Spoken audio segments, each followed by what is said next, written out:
ఎన్టీఆర్. మన ప్రీతమ నేత పల్నాడు జిల్లా అధ్యక్షులు జీవి ఆంజలి గారికి, కరేల వెంకటేశ్వరరావు గారికి, మన సీనియర్ నాయకులు వేమలపల్లి నర్సయ్య గారికి, లలిత గారికి, కొట్టా కిరణ్ గారికి, మానకొండ శివప్రసాద్ గారికి, అదేవిధంగా మహిళలందరికీ కార్యక్రమానికి విచ్చేసిన కార్యకర్తలందరూ కూడా మరొకసారి శుభాకాంక్షలు తెలియజేస్తూ ఇవాళ 27వ వర్ధంతి జరుపుకుంటున్న ఈ కార్యక్రమానికి వచ్చి విజయవంతం చేసిన కార్యకర్తలు, నాయకులు, మహిళలందరూ కూడా మరొకసారి ధన్యవాదాలు తెలియజేస్తూ రాబోయే కాలంలో ఎన్టీఆర్ గారి ఆశీస్సులతోటి ఆయన పైన ఉన్నా కానీ ఇక్కడ ఉండి తెలుగుదేశం పార్టీని గెలిపించాలనే ఆశయాలతో ఆయన పైన ఉన్నారు. తప్పనిసరిగా మనం విజయం సాధించబోతున్నాము. అదేవిధంగా తెలుగుదేశం పార్టీ గవర్నమెంట్ రాబోతుంది. ఇది ప్రజల్లో సంకేతం తెలియజేస్తున్నారు. కాబట్టి మనం అందరం కూడా రాబోయే కాలంలో తెలుగుదేశం పార్టీ ప్రభుత్వాన్ని ఏర్పాటు చేస్తున్నాం.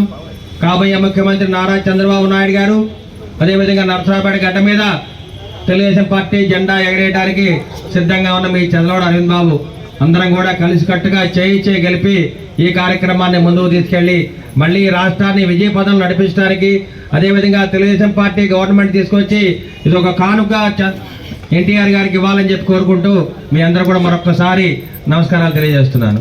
ఈరోజు అన్న నందమూరి తారక రామారావు గారు మరణించి 27 సంవత్సరాలు పూర్తయింది. ఆ సందర్భంగా ఈ సభకు విచ్చేసిన ముఖ్య అతిథి మన జిల్లా పార్టీ అధ్యక్షులు గోనుగుంట్ల ఆంజనేయులు గారికి, ఈ నియోజకవర్గ ఇన్ఛార్జ్ అరవింద్ బాబు గారికి, అలాగే మా పెద్దలు మా శ్రేయోభిలాష్ నర్సయ్య గారికి, మిగిలిన పెద్దలు, కార్యకర్తలు అందరికీ నా నమస్కారాలు. ఈరోజు అన్న నందమూరి తారక రామారావు గారి పేరు మారు మోగుతుంది అంటే ఆ రోజు 82వ సంవత్సరంలో పార్టీ స్థాపించి కేవలం 9 నెలల్లో పార్టీ అధికారాన్ని చేజించుకున్నారు. ఆ తర్వాత ఎన్నో సంక్షేమ కార్యక్రమాలు పెట్టి జనతా చీరలు కానీ, కిలో 2 రూపాయల బియ్యం కానీ, పక్కా ఇళ్ళు కానీ, మహిళలకు ఆస్తి హక్కు కానీ కల్పించి ఆ విధంగా దేశంలోనే కాకుండా ప్రపంచంలో కూడా మేటి నాయకుడిగా గుర్తింపు పొందారు. ఆ మహానాయకుడికి మనం నివాళులు అర్పించుకోవటం మనందరికీ గౌరవంగా భావిస్తూ అవకాశాన్ని ఇచ్చిన పెద్దలకు కృతజ్ఞతలు. 28వ వర్ధంతి సందర్భంగా కార్యక్రమంలో పాల్గొన్నటువంటి Narasaraopet Telugu Desam party in charge doctor Aravind Babu గారికి, రాష్ట్ర డాక్టర్ సెల్ విభాగం ఉపాధ్యక్షులు డాక్టర్ కడియాల వెంకటేశ్వరరావు గారికి, కార్యక్రమంలో పాల్గొన్నటువంటి వల్లెప్ప నాగేశ్వరరావు గారు రాష్ట్ర కమిటీ మెంబర్కు, హెచ్ఆర్ మెంబర్కు, అలాగే రాష్ట్ర కార్యదర్శి మానుకొండ శివప్రసాద్ గారికి, జిల్లా ప్రధాన కార్యదర్శి కొట్టా కిరణ్ గారికి, ఈరోజు కార్యక్రమంలో పాల్గొన్నటువంటి సీనియర్ నాయకులు నర్సయ్య గారికి, అలాగే చంద్ర ఆంజనేయులు గారికి, లీగల్ సెల్ అధ్యక్షులు, అలాగే మహిళా అధ్యక్షురాలు ఉదయశ్రీ గారికి, అలాగే ఈరోజు ఈ కార్యక్రమంలో పాల్గొన్నటువంటి తెలుగుదేశం పార్టీ నాయకులకు, కార్యకర్తలందరికీ పేరు పేరున హృదయపూర్వక నమస్కారాలు తెలియజేస్తున్నా.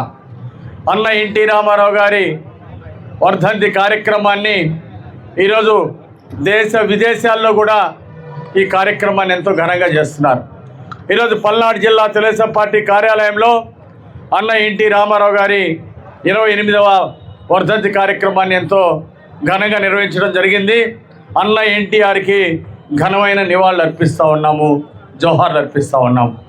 ఆనాడు అన్న ఎన్టీ రామారావు గారు రాష్ట్రంలోని పేద ప్రజలకి ఉన్నతమైన జీవితాన్ని ఇవ్వడం కోసం, రాష్ట్రాన్ని అభివృద్ధి చేయడం కోసం, పేద బడుగు బలహీన వర్గాలకి అండగా ఉండటం కోసం ఆనాడు అన్న ఎన్టీ రామారావు గారు డాక్టర్ అంబేద్కర్ గారి ఆశయాల్ని, జ్యోతిరావు పూలే ఆశయాల్ని సాధించడం కోసం తెలుగుదేశం పార్టీని పెట్టడం జరిగింది.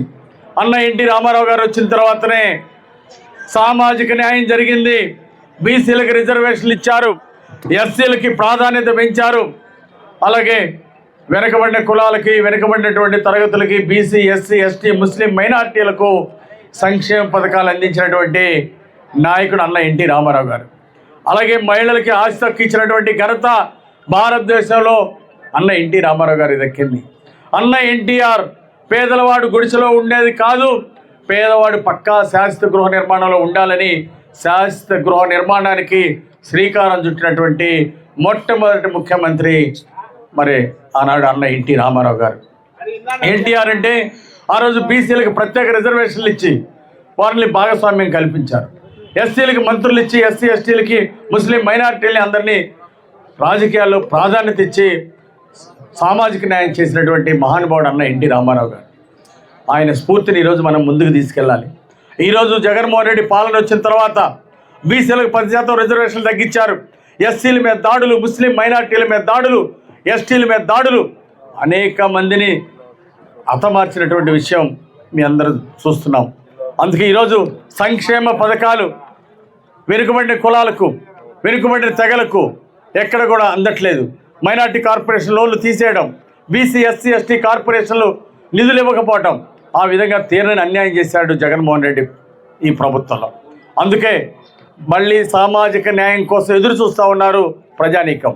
అన్న ఎన్టీ రామారావు గారి ఆశయ సాధన చేసి తీరుతాం. 2024లో మళ్ళీ తెలుగుదేశం ప్రభుత్వం అధికారంలోకి రాబోతూ ఉంది. ఖచ్చితంగా బీసీ ఎస్సీ ఎస్టీ సామాజిక వర్గాలకు, ముస్లిం మైనార్టీలకు తెలుగుదేశం ప్రభుత్వం న్యాయం చేస్తుంది.